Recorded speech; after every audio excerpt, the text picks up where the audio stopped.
respond to that, can I feel free to. yes, can I first inform my colleague there that it is a lie to say on national television that the victims of past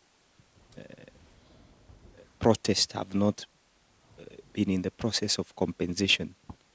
Indeed, he knows that that process has already begun, and those that have been verified, the process of compensation has already, I needed to make that clear, has already started. But I want us to say this. Protests in Kenya have never been, and by protest I mean in this angle, unless it's doctors who are protesting because they want an increase in payment, unless it's teachers who go to the streets, or union workers, or people who are taking their grievances to the labor unions.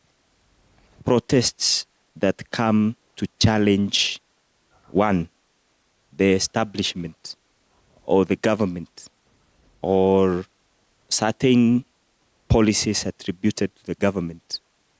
Most of those protests are never about, most times, the honest plight of the people of the Republic of Kenya. And that is why when you see certain activists in this country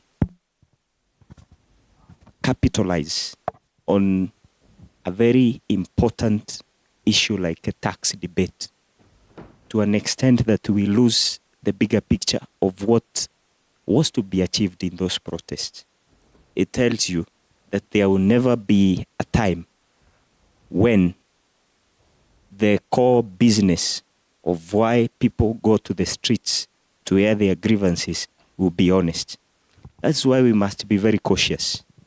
And we can sit here and lie to ourselves that people are not in business here, that people are not pushing their personal interests. People who go to the streets, like in 2024, after a few days and say Ruto must go, they are posing a political challenge to the president of Kenya. And the hidden hand behind that are people who were hell-bent to cause a regime change. It has nothing to do with the honest view of Kenyans that the tax debate needs to address their concerns.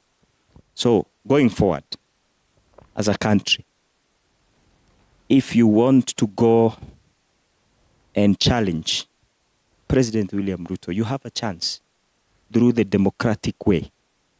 Go register as a voter, campaign, and wait for 2027. But you have no business saying that you want to mobilize and go to State House and remove the president, hiding behind the Gen Z protest. That hypocrisy needs to end. And that is why I began by saying that we have now known these games.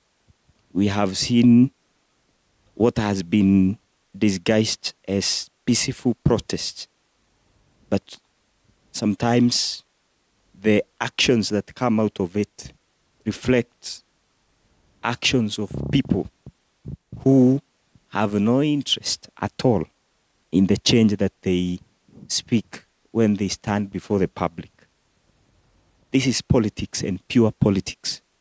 And I am happy that the team led by James Orengo already declared that they are going to join the protest tomorrow. And so we know now it is no longer about the commemoration of the Gen Zs. It's about James Orengo, Linda Mwananchi, and their cohorts who want to capture power in this country. And thus, it is why, with that understanding, they must now be seen as political actors, and the response from our side to the likes of those who have said from that team, Linda Mwananchi, that they are going to join those protests. We now know that we are dealing with political animals. Now, it is not about the Gen Z commemoration. This is pure politics. Manase Ahmed, have you